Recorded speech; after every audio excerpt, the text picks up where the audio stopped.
Hello friends, welcome back to my channel. हम पढ़ रहे थे उपयोगिता का अर्थ पढ़ा हमने, उसके फिर उसके बारे में जो दो अप्रोच चलती है, कार्डिनल और ऑर्डिनल अप्रोच, वो पढ़ लिया है हमने। अब हम उपयोगिता के रूप पढ़ेंगे। कुल उपयोगिता, जैसे कुल उपयोगिता, सीमांत उपयोगिता, औसत उपयोगिता, इस तरह से देखने वाले हैं। कुल उपयोगिता, उपयोगिता के रूप, टाइप्स ऑफ यूटिलिटी। उपयोगिता को कुल उपयोगिता व सीमांत उपयोगिता में विभक्त किया जाता है। कुल उपयोगिता, टोटल यूटिलिटी। मेयर्स क्या कहते हैं कुल उपयोगिता के बारे में? कुल उपयोगिता वस्तु की उत्तरोत्तर इकाइयों के उपभोग से प्राप्त सीमांत उपयोगिताओं का योग है। तो मेयर्स ने किस तरह से इसकी परिभाषा दी है कि जैसे जैसे हम किसी वस्तु का कंजप्शन करते जाते हैं, उपभोग करते जाते हैं, तो उनकी सीमांत उपयोगिताओं का योग क्या होता है? कुल उपयोगिता होता है। जैसे जैसे किसी वस्तु की मात्रा में वृद्धि होती है, वैसे वैसे कुल उपयोगिता में वृद्धि होती है, लेकिन इसमें वृद्धि की मात्रा सीमांत उपयोगिता पर निर्भर करती है।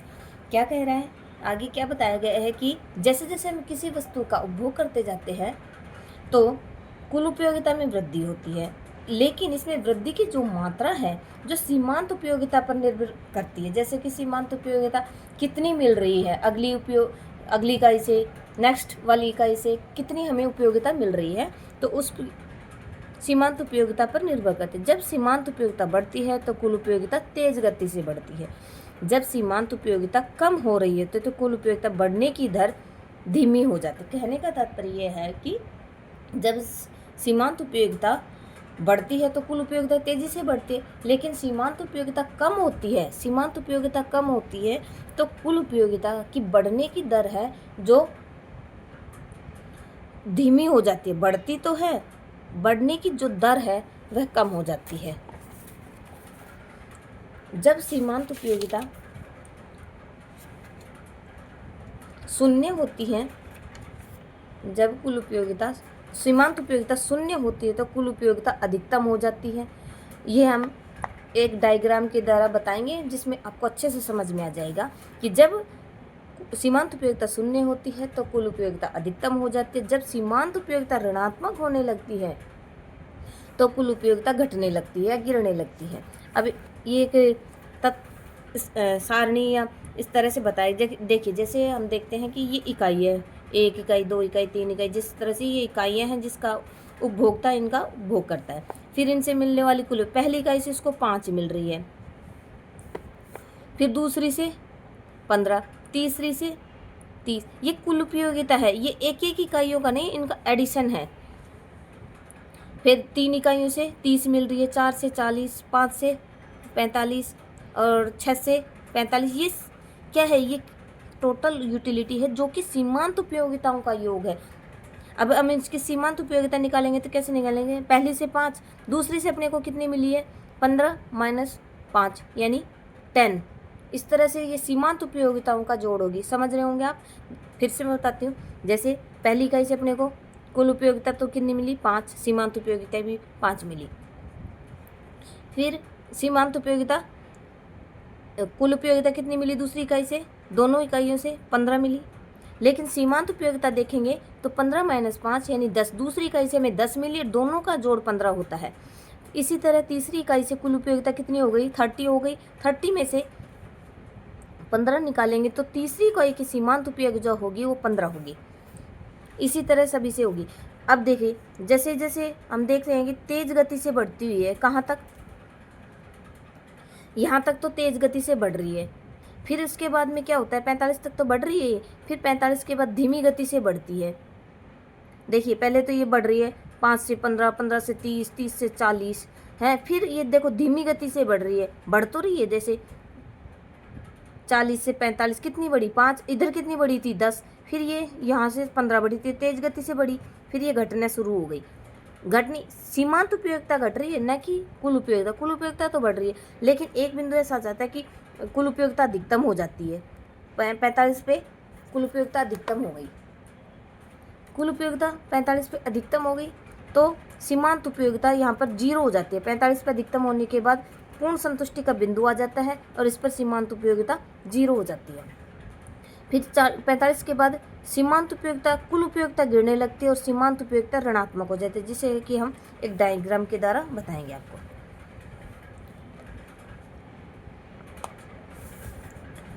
उदाहरण से उपयुक्त उदाहरण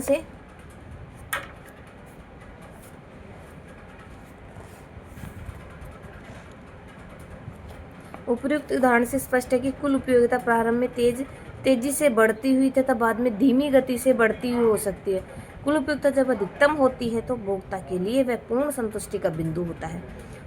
उपर्युक्त उदाहरण के अनुसार यदि उपभोक्ता 6 इकाइयाँ से अधिक उपभोग करता है तो उसे प्राप्त कुल उपयोगिता गिरने लगती है। अगर 6 तक तो उसका सही है, पूर्ण संतुष्टि का बिंदु आ जाता है, लेकिन 6 के बाद भी अगर वह उपभोग जारी रखता है तो उसे कुल उपयोगिता गिरती हुई मिलती है और सीमांत उपयोगिता तो ऋणात्मक हो जाती है। अब इसे हमें एक डायग्राम की तरह बताएंगे। ये डायग्राम है जिसमें ये देखिए, ये 0, ये एक्स अक्ष है, ये वाई अक्ष है। इसमें हमने उपयोगिता को लिया, इधर हमने इकाइयाँ ली हैं। पहली इकाई से 5 उपयोगिता मिल रही है, दूसरी से अपने को कितनी मिली, 2 इकाइयों से हमने मिली 15, ठीक है। दूसरी इकाई से हमने कितनी मिली 15, तीसरी से कितनी मिली 30, फिर 40, फिर 45 और छठी इकाई से तो 45 ये अधिकतम हो गई। फिर इसके बाद कुल उपयोगिता गिरने लग रही है और इस पे अगर हम सीमांत उपयोगिता देखें तो यहाँ 0 से शुरू होगी सीमांत उपयोगिता, क्योंकि पहली इकाई से हमें 0 मिलेगी। फिर सीमांत उपयोगिता जैसे हम यहाँ तक तो बढ़ती, सीमांत उपयोगिता जैसे बढ़ती दर से बढ़ेगी, फिर उसके बाद घटना शुरू हो जाएगी और यहाँ पर ये इस तरह से 0 हो जाएगी, फिर इसके बाद घटना शुरू हो जाएगी। अब इसमें देखिए, ओ एक्स पर वस्तु की इकाइयाँ, ओ वाई एक्स पर कुल उपयोगिता को प्रदर्शित किया गया है। टी यू कुल उपयोगिता रेखा है। कुल उपयोगिता वक्र के ओ ए भाग में कुल उपयोगिता तेजी से वृद्धि हो रही है। ओ ए तक तो यह तेजी से बढ़ रही है, फिर उसके बाद में क्या हो गया, कम होना शुरू हो गया। बी बिंदु के पर कुल उपयोगिता अधिकतम है, इस बी बिंदु पर उसको 45 उपयोगिता संतुष्टि मिल रही है। फिर 7वीं इकाई का उपयोग करने पर कुल उपयोगिता गिरने लगती है। DE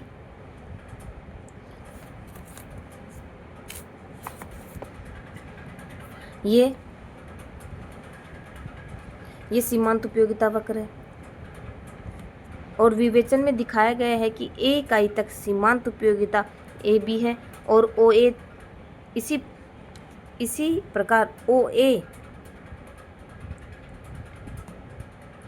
इकाइयों की कुल उपयोगिता OABE है, OABE है। ये तो कुल उपयोगिता है और ये सीमांत उपयोगिता वक्र है।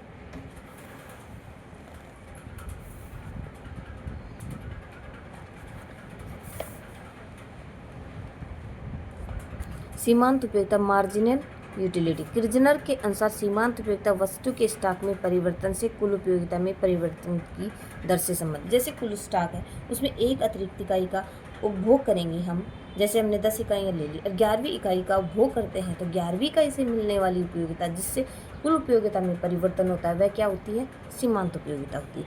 सामान्य शब्दों में एक अतिरिक्त इकाई से प्राप्त उपयोगिता ही सीमांत उपयोग। उदाहरण के तौर पर 10 इकाइयों के उपयोग से प्राप्त कुल उपयोगिता 100 है मान लीजिए, और 11वीं इकाई के उपभोग करने पर कुल उपयोगिता 110 हो जाती है। तो इसका अर्थ है कि 11वीं इकाई की सीमांत उपयोगिता 10 है। अतः सीमांत उपयोगिता के 3 रूप हैं। धनात्मक सीमांत, जब वस्तु के उपभोग से सीमांत उपयोगिता में वृद्धि होती है तब तक वह शून्य नहीं हो जाती, सीमांत उपयोगिता धनात्मक रहती है। धनात्मक सीमांत उपयोगिता के अंतर्गत सीमांत उपयोगिता आरंभ में बढ़ती हुई तत्पश्चात गिरती हुई हो सकती है, जैसे कि पहली इकाई से दूसरी 10, दूसरी की 15, तीसरी की 10 व चौथी की 5 हो सकते हैं। शून्य सीमांत उपयोगिता, जब उपभोक्ता की आवश्यकता पूर्ण रूप से संतुष्ट हो जाती है तो उस इकाई से न तो अतिरिक्त संतुष्टि मिलती है, नहीं असंतुष्ट। इस समय सीमांत उपयोगिता इकाई के उपभोग करने के पश्चात भी शून्य होती है। यह इस बात की घोषणा कि उपभोक्ता पूर्ण संतुष्ट है। इस बिंदु पर उपभोक्ता को अधिकतम उपयोगिता प्राप्त होगी। ऋणात्मक सीमांत उपयोगिता, वस्तु के उपभोग से संतुष्टि की अपेक्षा जब असंतुष्टि प्राप्त हो तो सीमांत उपयोगिता ऋणात्मक होती है। सीमांत उपयोगिता शून्य होने के बाद भी यदि वस्तु का उपभोग जारी रखा जाए तो ऋणात्मक उपयोगिता प्राप्त होती है। अगर हम एक बिंदु के जब हमें पूर्ण संतुष्टि मिल जाती है, जैसे आप अपने फॉर एग्जांपल कि आप अपने खुद के ऊपर लेके देखिए, जैसे कि अब बहुत भूख लगी है, हमने एक चपाती खाई, उससे हमें बहुत अच्छी संतुष्टि मिलेगी, बहुत अच्छी उपयोगिता मिलेगी। दूसरी खाएंगे तो हमें कम संतुष्टि मिलेगी।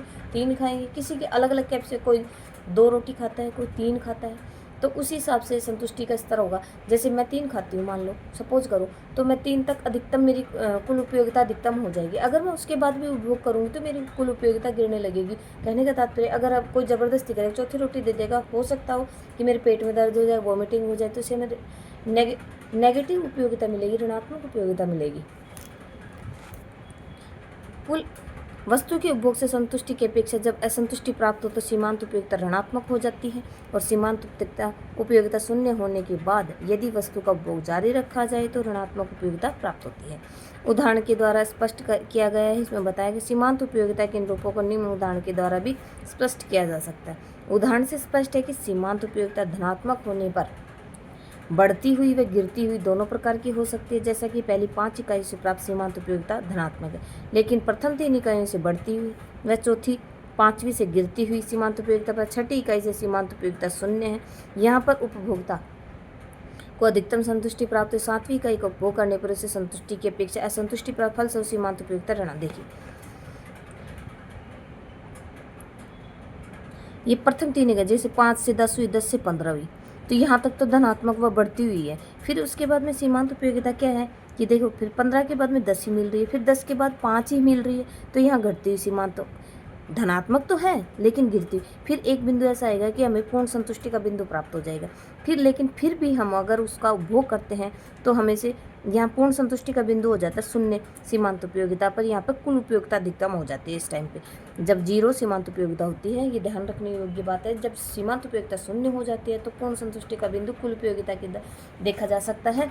कुल उपयोगिता अधिकतम होती है इस बिंदु पर। फिर उसके बाद में भी अगर हम इकाइयों का या वस्तु का उपभोग जारी रखते हैं तो हमें ऋणात्मक उपयोगिता मिलने लग जाती है। कुल सीमांत व कुल उपयोगिता का संबंध कुल उपयोगिता व सीमांत उपयोगिताओं का योग है। इसी कारण सीमांत व कुल उपयोगिता में गहरा संबंध होना स्वाभाविक। इस संबंध को इस प्रकार व्यक्त किया जा सकता है।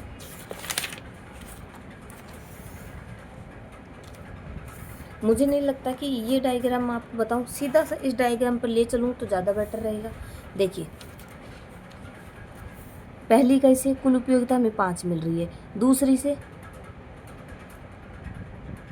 से हमें कितनी मिली थी, 10, ये 10 मिल रही है। दूसरी से हमें कुल उपयोगिता कितनी मिल रही है, 15। फिर तीसरी इकाई से कुल उपयोगिता मिल रही है 30। फिर इस तरह से हम ये टोटल यूटिलिटी कर्व बनाएंगे। ठीक है, अब सीमांत उपयोगिता पहली इकाई से हमें कितनी मिली, 5, दूसरी से कितनी मिली, 10, तीसरी से 15। फिर इस तरह से ये पहले बढ़ रही है सीमांत उपयोगिता, फिर घट रही है, फिर एक बिंदु पर शून्य हो जाती है, फिर ऋणात्मक। अब देखो, अब इस तरह से देख लें, जब सीमांत उपयोगिता बढ़ रही है तो कुल उपयोगिता तीव्र गति से बढ़ती है। फिर उसके बाद में जब सीमांत उपयोगिता अधिकतम होती है, सीमांत, ध्यान से सुनना, सीमांत उपयोगिता इस पॉइंट पर अधिकतम हो रही है तो कुल उपयोगिता है ना, इसके बाद बढ़ती तो है लेकिन धीमी गति से, बढ़ने की जो दर है धीमी पड़ जाती है या घटती हुई दर से बढ़ती है यहाँ तक। फिर अगर सीमांत उपयोगिता गिरने लगती है तो ये कहने का तात्पर्य है जब सीमांत उपयोगिता अधिकतम होने पर या अधिकतम होकर गिरने लगती है तो कुल उपयोगिता है ना धीमी, बढ़ती तो है लेकिन धीमी गति से बढ़ते हैं यहाँ तक। जब कुल उपयोगिता अधिकतम बढ़ती हुई दर से बढ़ती है कुल उपयोगिता, जब सीमांत उपयोगिता बढ़ती है, और जब सीमांत उपयोगिता गिरती है तो एक धीमी गति से बढ़ती है। और जब शून्य हो जाती है सीमांत उपयोगिता तो कुल उपयोगिता अधिकतम होती है, और जब सीमांत उपयोगिता ऋणात्मक हो जाती है तो कुल उपयोगिता गिरने लगती है। तो इनका संबंध हमें, अगर इसको किसी भी तरह से 3-4 क्वेश्चन बन सकते हैं, इसी से पूछा जा सकता है। जब सीमांत उपयोगिता शून्य होती है तो कुल उपयोगिता कहाँ पर होगा, डायग्राम देके पूछा जा सकता है, तो अधिकतम होती है। फिर पूछा जा सकता है जब सीमांत उपयोगिता ऋणात्मक होती है तो कुल उपयोगिता घटने लगती है। जब सीमांत उपयोगिता बढ़ती है तो कुल उपयोगिता का संबंध बताइए। तो बढ़ती हुई दर से बढ़ती है, ध्यान रखने वाली, बढ़ती हुई दर से बढ़ती है कुल उपयोगिता। जब सीमांत उपयोगिता गिरने लगती है, ये यहाँ से यहाँ तक सीमांत उपयोगिता गिरने लगती है, तो कुल उपयोगिता का क्या संबंध होता है? बढ़ती तो है, धनात्मक होती है, लेकिन घटती हुई दर से बढ़ती है। फिर ये मैंने दोनों पॉइंट आपको बता दिए हैं। अब हम देखते हैं सीमांत विश्लेषण की मान्यताएं।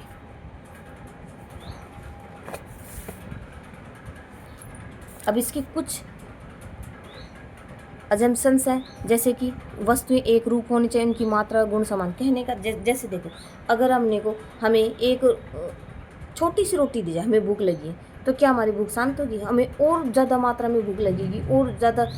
किसी को आदमी को प्यास लग रही है, उसे एक एक बूंद पानी की दी जाए, क्या कुल उपयोगिता या सीमांत उपयोगिता घट सकती है? उसे और ज़्यादा प्यास लगेगी, और ज़्यादा पानी की। तो इस तरह से वस्तुएं एक समरूप मात्रा में इकाई की होनी चाहिए, उनकी मात्रा व गुण समान रहने चाहिए।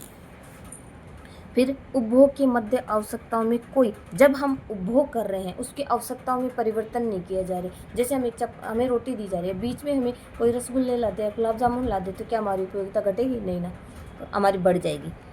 तो आवश्यकताओं में कोई परिवर्तन नहीं। बाजार में बहुत अधिक क्रेता विक्रेता होते हैं, और उपभोक्ता उस बाजार का एक अंश मात्र होता है। सीमांत विश्लेषण में मान लिया गया कि उपभोक्ता एक विवेकशील प्राणी व उपयोगिता को अधिकतम करने का प्रयास करता है। और यह सीमांत विश्लेषण में यह माना गया है कि विवेकशील होता है, अपनी बुद्धि से काम लेता है विवेकशील का। विश्लेषण के अंतर्गत वस्तु के मूल्य या वस्तु की मांग व पूर्ति पर प्रभाव पड़ता है। इस तथ्य को स्वीकार किया गया है कि वस्तु के मूल्य का वस्तु की मांग व पूर्ति पर प्रभाव पड़ता है।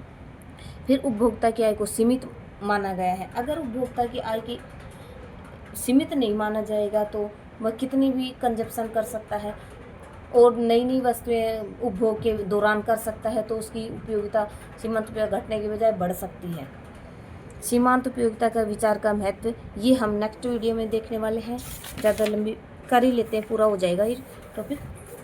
अब सीमांत का विचार का महत्व, उपभोग में महत्व। सीमांत के विचार का उपभोग की दृष्टि से अत्यंत महत्वपूर्ण स्थान है, क्योंकि इसी विश्लेषण पर इस पर सीमांत के विचार पर किस का कौन कौन से हम नियम पढ़ेंगे? उपयोगिता ह्रास नियम, समसीमांत उपयोगिता नियम, उपभोक्ता की बचत, मांग का नियम, मांग की लोच आदि किस पर डिपेंड है? सीमांत उपयोगिता। उत्पादन में महत्व क्या है? उपभोक्ता की भांति उत्पादक भी उत्पादन को अधिकतम करना चाहता है। वैसे तो उत्पादन के विभिन्न साधनों को इस प्रकार प्रयोग में लाता है कि विभिन्न साधनों से प्राप्त सीमांत उत्पादन बराबर हो जाए। इसके अंदर सीमांत उत्पादन, सीमांत लागत विश्लेषण का विशेष महत्व है। उत्पादक की क्या है कि उत्पादक भी तो अपनी संतुष्टि अधिकतम करना। संतुष्टि क्या कहें कि अपना प्रोडक्शन, जैसे कि उसे कितनी लागत आ रही है और वह कितना प्रोडक्शन कर रहा है, तो वह इसी तरह से तो कॉस्ट निर्धारित करेगा कि उसकी लागत और उसके उत्पादन में समानता आ जाए। कि ऐसे कोई ना है कि उसकी कॉस्ट ज़्यादा आ रही है और उसका प्रोडक्शन कम हो रहा है, तो क्या वह उत्पादन करेगा? नहीं। विनिमय में महत्व, उपभोक्ता सीमांत उपयोगिता से अधिक मूल्य नहीं देना चाहता। विनिमय में क्या है कि सीमांत उपयोगिता से अधिक मूल्य नहीं देना चाहेगा कोई भी उपभोक्ता या उत्पादक। तो दूसरी ओर उत्पादक सीमांत लागत से कम मूल्य लेने को तैयार नहीं होगा। उत्पादक सीमांत लागत से कम मूल्य लेने को तैयार नहीं होगा, अतः मूल्य इन दोनों के मध्य कहीं निर्धारित होता है। विनिमय के अंदर सीमांत लागत एवं सीमांत आगम विश्लेषण का अधिक महत्व है। वितरण में क्या महत्व है सीमांत के विचार का? विभिन्न साधनों के संयुक्त प्रयास का परिणाम होता है। उत्पादन के प्रत्येक साधन को कितना भुगतान किया जाए, वितरण में महत्व। और इस बात का ज्ञान भी सीमांत विश्लेषण के द्वारा आता है कि साधनों को उनकी सीमांत उत्पादकता के बराबर भुगतान किया जाए। राजस्व में महत्व, सरकार करों के द्वारा किस प्रकार से प्राप्त करे, उसे किस प्रकार से व्यय करे, इस पर हेतु सीमांत विश्लेषण का सहारा लिया जाता है। अगर मान लो जैसे कर इतने लगा दिए जाएं कि व्यक्ति को लगे कि उसकी कमाई तो सारी टैक्स में जाएगी, वो क्यों मेहनत करेगा, क्यों आगे अपने को कैसे मोटिवेट हो सकता है कि उसकी सारी आय तो सारी सरकार खींच लेती है। तो सरकार को देखना पड़ता है कि टैक्स कितने लिए जाएं। इस तरह से राजस्व में भी इसका उपयोग महत्व है। आय प्राप्त करने के समय सरकार जो विभिन्न कर लगाती है उसे मुद्रा की सीमांत उपयोगिता, धन को व्यय करते समय वस्तु या मद की सीमांत उपयोगिता को ध्यान में रखा जाता है। राजस्व का अधिकतम सामाजिक लाभ का सिद्धांत भी सीमांत विश्लेषण पर ही आधारित है। अब सीमांत विश्लेषण की आलोचना, इसका एक तो माफ कठिन है। सर्वप्रथम तो यह कहा जा सकता है कि उपयोगिता को माप ही कठिन है, मुद्रा के माध्यम से इसे सही से नहीं मापा जा सकता। टिकाऊ वस्तुएं, कुछ वस्तुएं अत्यंत टिकाऊ तो जो वर्षों तक उनका उपभोग होता रहता है, फल ऐसी वस्तुओं के संदर्भ में सीमांत विश्लेषण उपयोगी नहीं हो सकता, क्योंकि जैसे फ्रिज है, बड़े बड़े आइटम हैं, मशीनी आइटम है, क्या इनकी उपयोगिता को मापा जा सकता है? वो तो सालों साल चलते रहते हैं। फिर व्यष्टि अर्थशास्त्र तक सीमित है। सीमांत विश्लेषण का संबंध केवल व्यष्टि अर्थशास्त्र, यह प्रायः व्यक्तियों तक सीमित रहता है। समूह के अध्ययन के अर्थात समष्टि इसका उपयोग संभव नहीं है। व्यक्तिगत प्रभाव, सीमांत विश्लेषण व्यक्ति के विचार, उसकी परिस्थिति, उसकी मानसिक दशा का बहुत अधिक प्रभाव पड़ता है। स्वाभाविक है, हर बातों पर पड़ता है इस चीज़ का, तो उसकी वह कैसी परिस्थिति में रह रहा है, उसकी मानसिक दशा क्या है और मानवीय भावनाएं, अनुभूति इतनी अनिश्चित होती है कि सीमांत विश्लेषण को अव्यवहारिक बना देती है। फिर अवास्तविक मान्यता, सीमांत विश्लेषण के अंतर्गत वस्तुओं की एकरूपता, उपभोक्ता का विवेकशील प्रयास, मूल्य परिवर्तन का प्रभाव आदि ऐसी एक मान्यताएं हैं जो कि अव्यवहारिक प्रतीत है। क्या सभी उपभोक्ता विवेकशील होते हैं? कई बार हम ऐड देखकर भी किसी वस्तु को खरीदने के लिए अट्रैक्टिव हो जाते हैं, या हमारे पड़ोस में किसी ने कुछ चीज़ ले ली है तो हम उसको देखकर भी अट्रैक्टिव, क्या विवेकशीलता का हम उपयोग करते हैं? नहीं। तो ये कुछ ऐसी अव्यवहारिक मान्यताएं भी होती हैं जिनको इसमें आदि मूल्य परिवर्तन, इनको स्थिर माना गया है। अब इसके महत्वपूर्ण बिंदु हैं। उपयोगिता का संबंध, ये हमने पहले पढ़ चुके हैं कि उपयोगिता का संबंध लाभदायकता से नहीं होता। किसी वस्तु या सेवा में आवश्यकता को संतुष्ट करने के गुण जो पाया जाता है उससे होता है उपयोगिता को। उपयोगिता के मापन से संबंधित गणनावाचक ये दो दृष्टिकोण अभी हमने पढ़ चुके हैं। किसी वस्तु के समस्त स्टॉक से प्राप्त उपयोगिता के कुल उपयोगिता कहते हैं, और जबकि सीमांत उपयोगिता से अभिप्राय कुल उपयोगिता में होने वाला वह परिवर्तन जो भोग में एकत्रित इकाई के परिणाम स्वरूप होता है। फिर जब सीमांत उपयोगिता धनात्मक होती है तो कुल उपयोगिता बढ़ती है, पर जब सीमांत उपयोगिता ऋणात्मक होती है तो कुल उपयोगिता घटती है।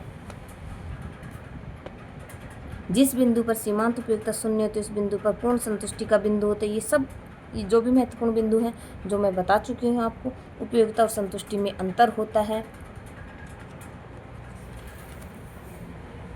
अब कुल उपयोगिता उस समय अधिकतम होगी जब सीमांत उपयोगिता, हम ये पढ़ चुके हैं, इसका आंसर शून्य हो जाती है। फिर दूसरा क्वेश्चन है, निम्न में से कौन सी विशेषता उपयोगिता की नहीं है? उपयोगिता व संतुष्टि एक ही है, ये हमने अभी पढ़ा है, महत्वपूर्ण बिंदु में पढ़े हैं, इन दोनों में अंतर होता है, तो ये इसका आंसर यही हो जाएगा। फिर तीसरा प्रश्न है कि एक उपभोक्ता को कुल उपयोगिता उसी समय अधिकतम प्राप्त होगी जबकि प्रत्येक वस्तु की अंतिम इकाई से प्राप्त उपयोगिता समान है, तो इसका आंसर भी यही है। फिर ये छोटे क्वेश्चन है, अगर आप लोगों को चाहिए तो मैं आपको कमेंट करके बताना, मैं लिख के आपको पढ़ा दूँगी, बता दूँगी। Thank you.